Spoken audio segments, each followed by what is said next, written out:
지난 2주 전에 우리 이 자리에서 세례식도 있었고 입교식도 있었습니다.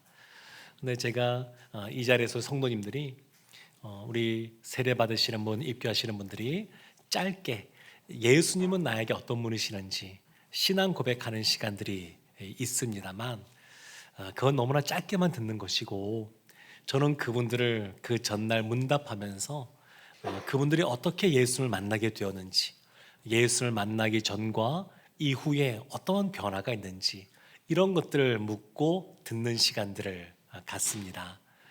참 이런 시간이 너무 좋습니다.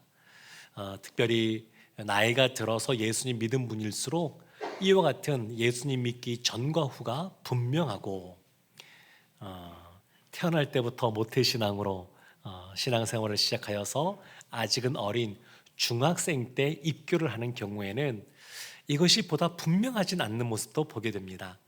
그러니까 예수님을 믿거든요. 주님 사랑하거든요.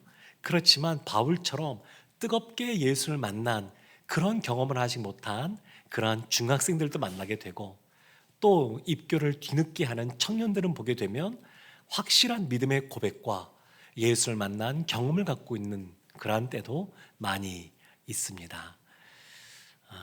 그러면서도 제가 이 모든 것을 겪으면서 참 우리 모든 우리 어린 우리 학생들도 예수님을 분명하게 만나고 인격적으로 깊이 만나기를 또 저도 사모하게 되고, 또 목회도 그렇게 가야지, 이런 생각을 하곤 합니다.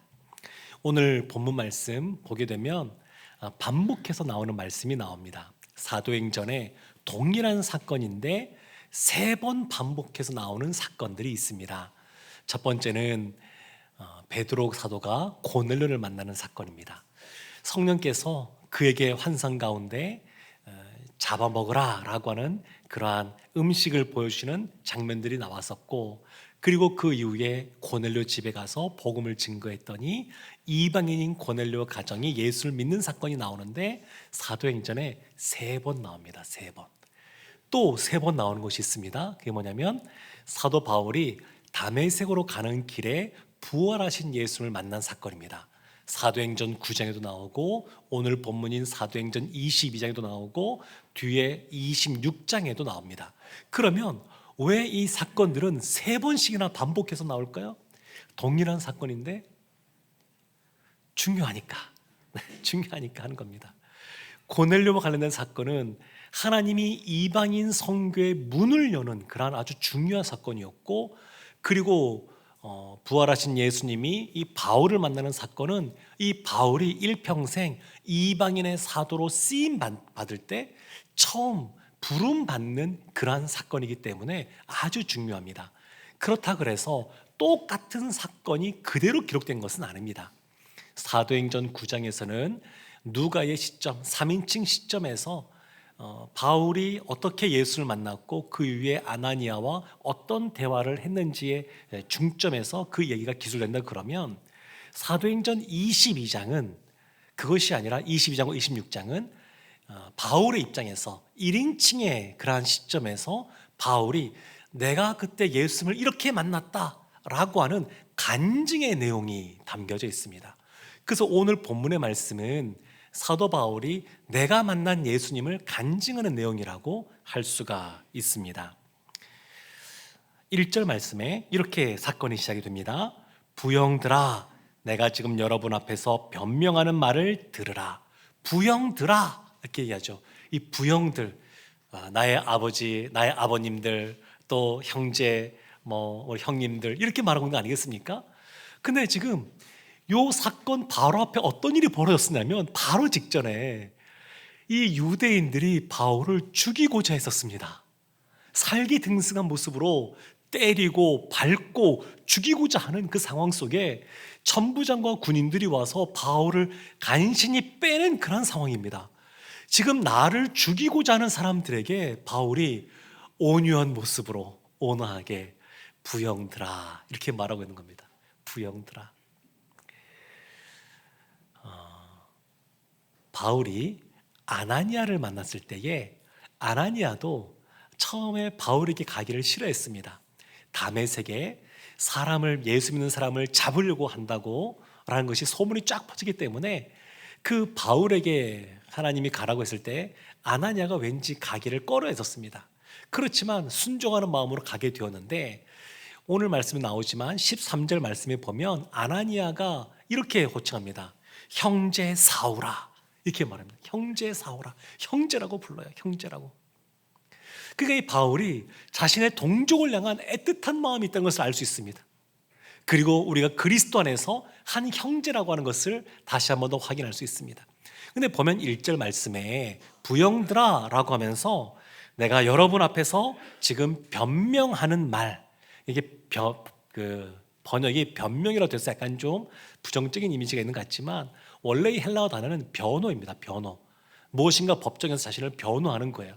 그러니까 뭘 변호하는 거냐면, 이 사람들이 바울을 죽이려고 했을 때 바울은 율법과 성전을 회파하는 사람이다, 그렇게 그들이 생각하고 바울을 죽이고자 했었습니다. 그러니까 바울이 무엇을 변호하는 거냐면, 나는 그런 사람이 아니라 율법을 잘 지키는 사람이고 성전도 나는 훼손하지 않는 사람이다, 이것을 지금 드러내는 겁니다. 그런데 내용은 변호인 것 같지만 사실은 그 변호하는 내용을 자신의 간증으로 그걸 채우면서 결국 예수 그리스도를 전하고 있습니다.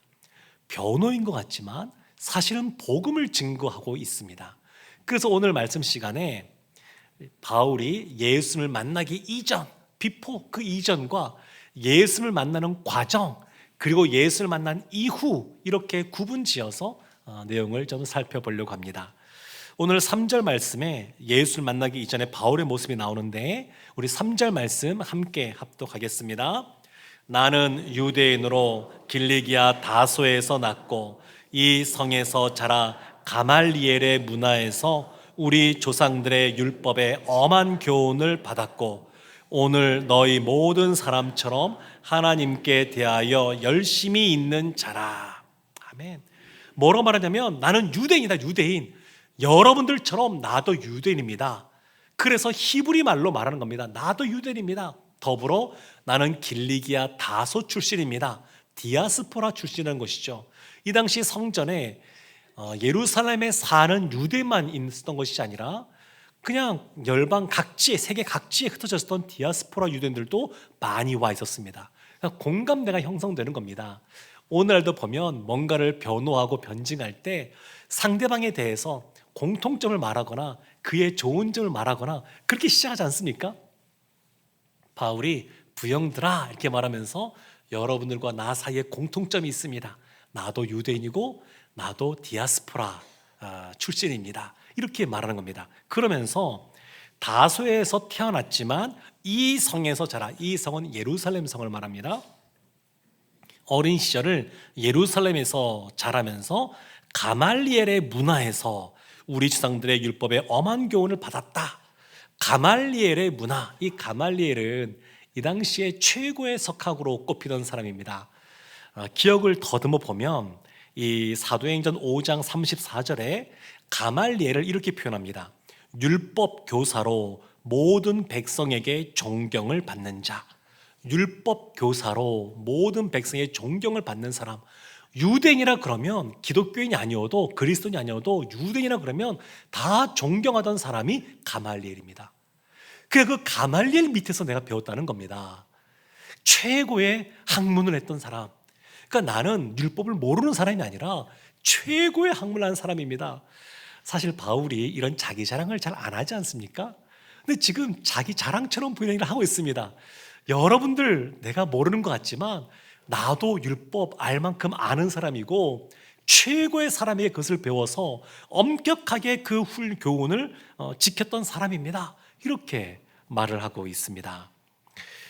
또 뒤에 보면 이 아나니아에 대해서도 나오는데 13절 말씀에 아나니아를 뭐라고 설명하냐면, 율법에 따라 경건한 사람으로 다메섹의 모든 유대인들에게 칭찬 듣는 자.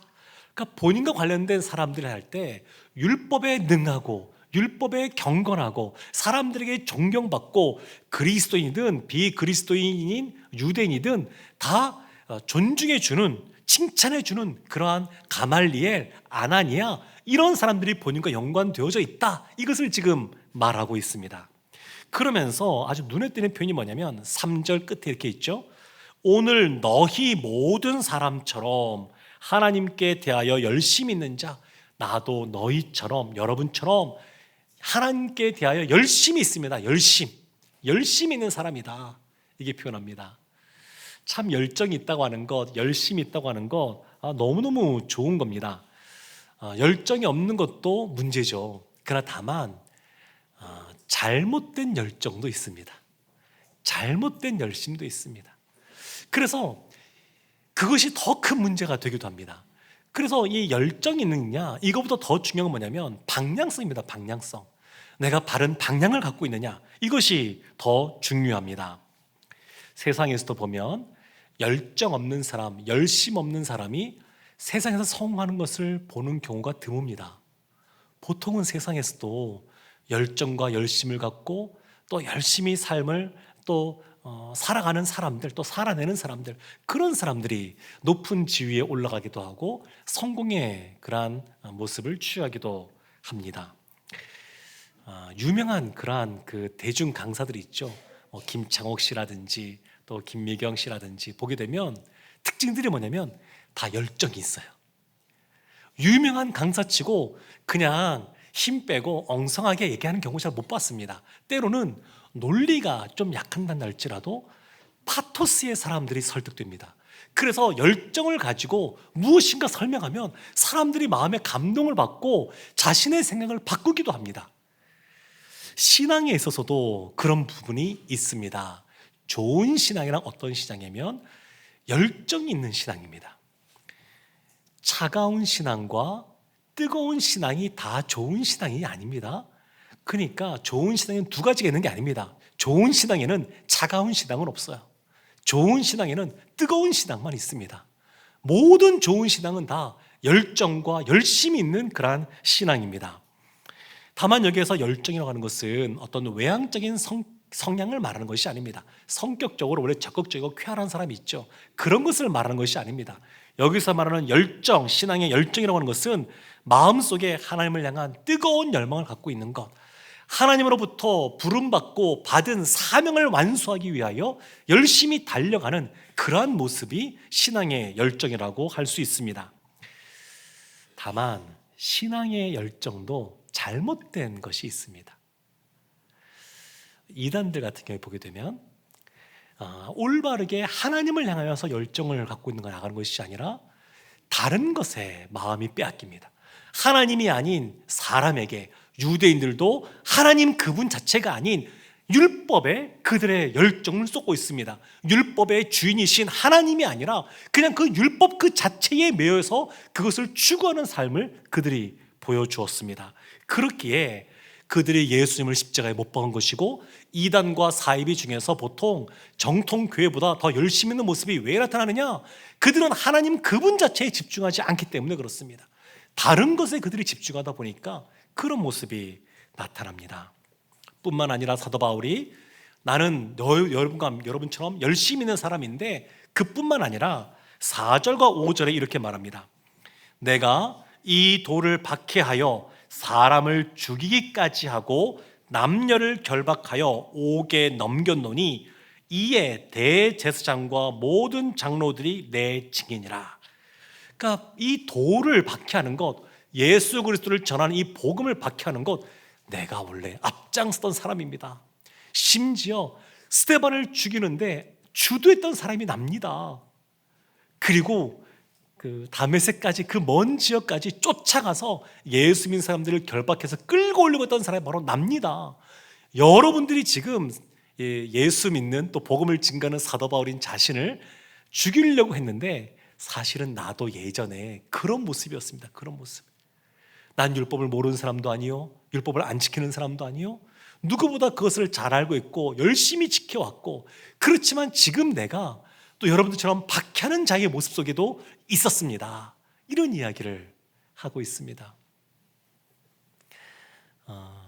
바울의 생애를 정확하게 연도 계산할 수 없지만 대략 스데반이 죽을 때, 그 사도 바울이 주도해서 스데반이 죽게 될 때, 그때부터 해서 지금 이 시점, 본인이 죽을 상황에 처한 이 시점까지 대략 24년 정도의 차이가 있습니다. 생각해 보십시오. 24년 굉장히 긴 시간 같지만 그 당시에 스데반이 순교했던 그 사건은 굉장히 큰 영향력을 미쳤습니다.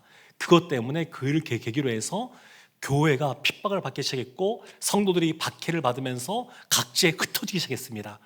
24년이 지났지만 그때 그 장면을 기억하고 있는 사람들 지금 이 자리에 없을까요?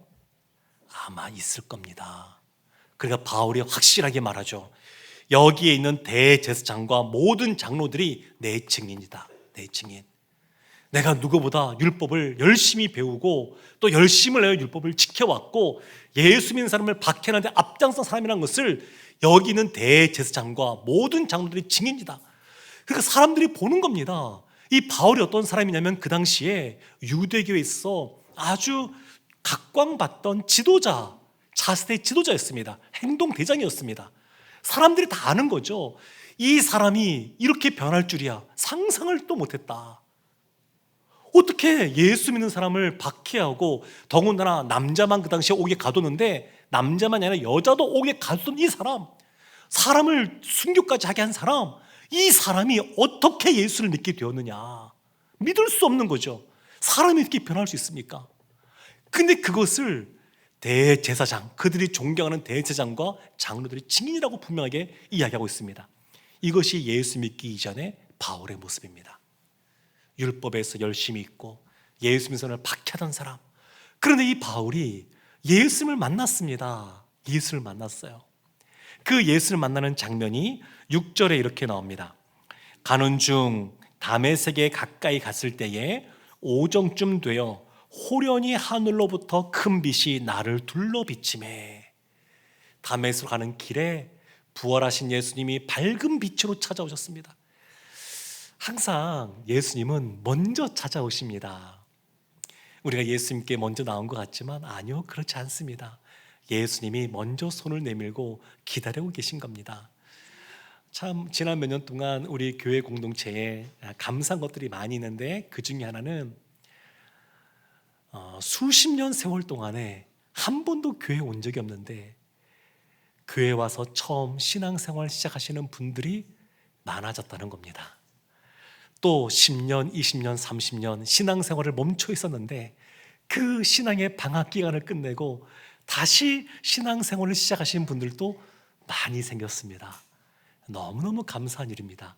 그런데 그분들이 올 때는 여러 가지 이유가 있습니다. 여러 가지 상황과 형편이 어려워서 나오기도 하고 가까운 가족, 친지, 가족도 친구들이 지인들이 함께 가자 권유해서 나오기도 하고 아니면 본인은 가기 싫은데 아내가 계속해서 기도하고 가자고 하니까 그냥 아내를 위해서 나오시는 분도 있고 이유는 각자 다양하지만 그러나 본인이 나온 것 같지만 중요한 것 예수님이 먼저 찾아오시고 부르신 겁니다. 부르신 거예요. 그렇게 나오는 거예요. 그리고 7절, 8절 말씀에 이어집니다. 부활하신 예수님이 바울을 만나는 장면인데 우리 7절, 8절 두 절 말씀 함께 합독하겠습니다. 내가 땅에 엎드러져 들으니 소리 있어 이르되 사울아 사울아 내가 왜 나를 박해하느냐 하시거늘 내가 대답하되 주님 누구시니까 하니 이르시되 나는 내가 박해하는 나사렛 예수라 하시더라. 아멘. 바울이 박해하던 예수님을 만났습니다. 예수를 만났어요.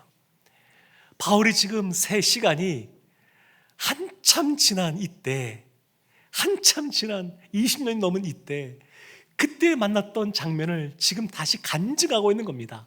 내가 만난 예수님, 내가 그렇게 박해자요 살인자였는데 그 주님께서 밝은 빛과 나를 찾아오셨다. 나에게 이런 말씀하셨다.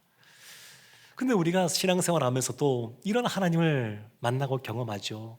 그래서 어떤 분의 간증을 들으면 마음이 따뜻해집니다.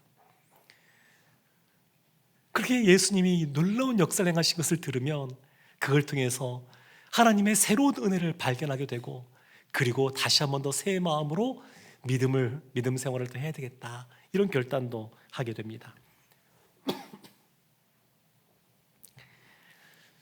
그러니까 이것이 간증이 주는 유익이에요. 간증이 특별히 간증은 믿지 않는 사람들에게 아주 효과적입니다. 내가 믿어보니 난 이렇게 예수를 만났고 내가 믿어더니 이렇더라, 이런 얘기하는 것이 너무너무 아주 효과적이에요. 제가 예전에 목회 지금 쭉 해오면서 특별히 아주 불심에 특별했던 몇몇 분들을 제가 알고 있습니다. 그분들이 이제 예수님 믿고 주님의 자녀가 된 다음에 그분들의 공통점이 뭐냐면 다른 불자분들을 전도를 엄청 잘하셔요. 본인이 불신 가운데 깊이 잠겼기 때문에 그걸 너무너무 잘 알아서 안타까운 마음 갖고 사랑하는 마음으로 그들에게 복음을 증가해서 그들을 주님께로 인도하는 경우 참 많이 봤습니다. 그들이 전도할 때 쓰는 방법이 뭐냐면 내가 만난 예수님, 나의 이전과 이후를 이야기해 주는 거예요. 우리가 수능복축제 기간에 VIP를 초청해서 할 때도 보게 되면 간증하는 시간 있지 않습니까? 그것이 그 VIP의 마음을 부드럽게 해주고 마음을 열리게 해주는 것도 있지만 간증이라는 걸 통해서 복음을 전하는 겁니다. 내가 만난 예수님을 전하는 것이 아주 강력한 그러한 전도의 수단으로 쓰임 받습니다. 이제 연말이 되었는데 이제 이때쯤 되면 새해를 맞이해서 운동해야지라고 마음 먹고 헬스장 가서 등록하는 경우들이 많이 있습니다. 헬스장 가면 꼭 하는 보여주는 게 있죠. 운동하기 전 사진과 3개월, 6개월 지난 다음에 변화된 몸의 사진, 이런 거 보여줍니다. 전과 후를 보여줘요.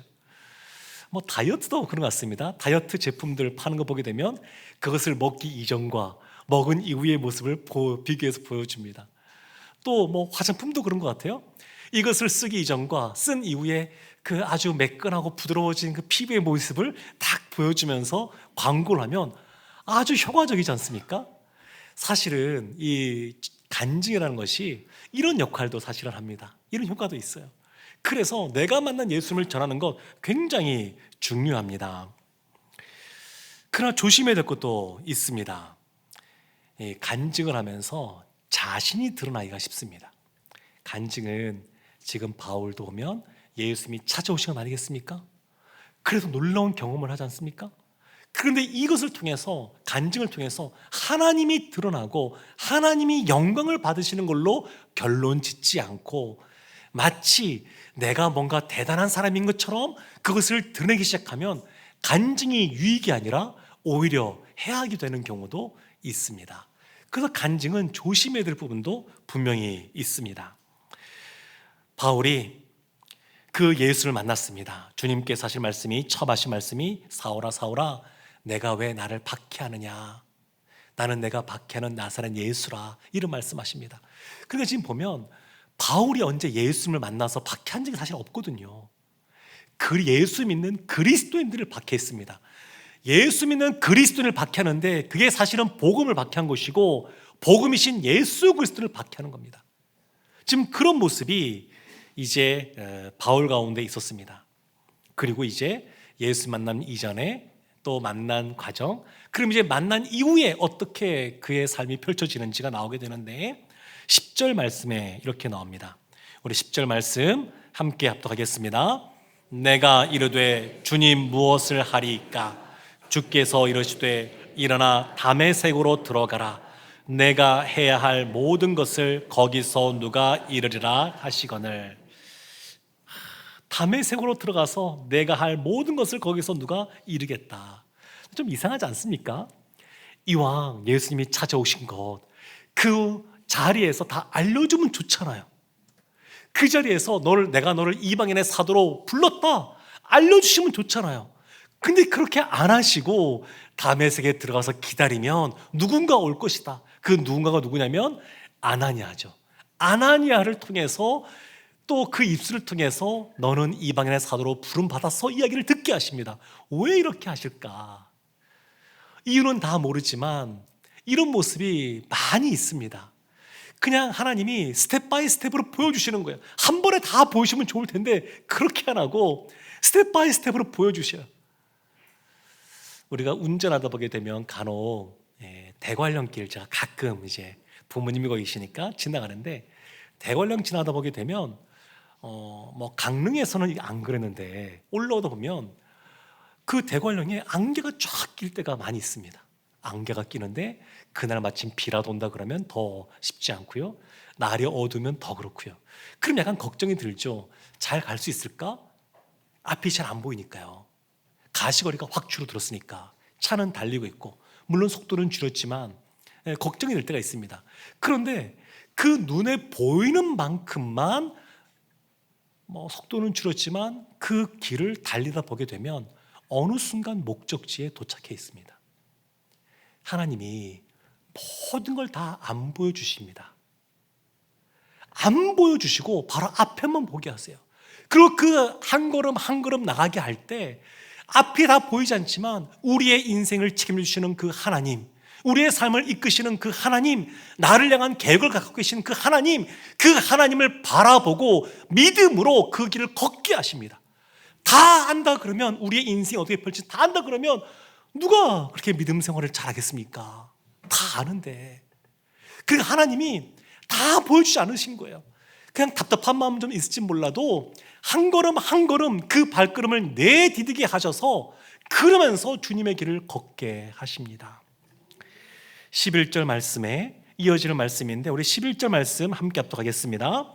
나는 그 빛의 광채로 말미암아 볼 수 없게 되었으므로 나와 함께 있는 사람들의 손에 끌려 다메섹에 들어갔노라. 나는, 바울이죠, 바울. 빛의 광채로 말미암아 너무 밝은 빛 가운데 있으면서 앞이 보이지 않게 되었습니다. 다메섹까지 갈 때 얼마나 이 자신만만했겠습니까? 바울이 그곳에 가서 내가 예수 믿는 사람 또 잡아서 끌고 예루살렘까지 가야지 이러면서 그냥 사람들과 더불어서 어깨에 힘주고 힘차게 걸어갔는데, 부활하신 주님 만난 이후에 앞이 안 보입니다. 옆에 있는 사람이 손을 잡고 끌어야지만 갈 수 있습니다. 갑자기 신세가 이렇게 바뀐 거예요. 사회학적인 그 현상을 말할 때 변곡점, 변곡지점이란 말이 있습니다. 이게 뭐냐면, 사회를 지탱하는 어떤 가치관, 어떤 요소가 무너지고 새로운 가치관, 요소가 또 세워지게 될 때 그 사이에 있는 공백 기간을 말합니다. 그러니까 어떻게 보게 되면 사회의 흐름이 이전과는 전혀 다른 방향으로 전환되는, 아주 근본적으로 전환되는 어떤 결정적인 순간, 그런 것을 의미하기도 합니다. 근데 지금 바울이 그런 시간을 맞이한 겁니다. 자신의 그러한 그 자신만만하던 삶의 태도와 전혀 다른, 자신의 지식으로도 자신의 어떤 체력으로도 뭔가 어떻게 할 수 없는 그런 상황에 처하게 된 겁니다. 뭔가 할 수가 없어요. 영성학자들이 이런 사울의 상태를 뭐라고 말하냐면 영혼의 어두운 밤, 이렇게 표현합니다. 영혼의 어두운 밤. 그러니까 영적 어둠의 상태가 있습니다. 이때는 지금까지 나를 견디게 하고 나를 지탱해 왔던 어떤 가치관이나 또 어떤 것들도 다 무너져 내리는 거예요. 심지어 내가 갖고 있는 믿음조차도 제대로 내 안에서 작동을 하지 않습니다. 그럴 때가 있습니다. 영적으로 어두울 때가 있어요. 이런 어둠의 밤이 있을 때가 있습니다. 그렇지만 이때가 뭔가 새로운 것을 하나님께서 요구하시는 그런 시점이기도 합니다.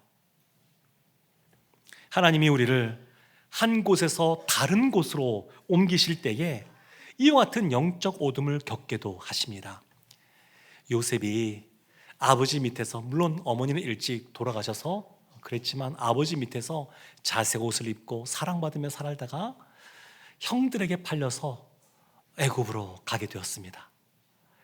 그동안 자신이 갖고 있었던 가치관, 본인이 의지했던 아버지, 이 모든 것이 다 무너졌습니다.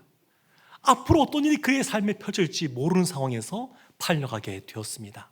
다윗이 골리앗을 쓰러뜨렸습니다. 물맷돌로. 그 이스라엘 백성의 영웅으로 추앙받게 되었죠. 그리고 사울 왕의 사위가 되었습니다. 얼마나 대단합니까? 사람들이 높여주고 칭찬하고, 그리고 이 권력가 집안의 사위로 들어가게 되고.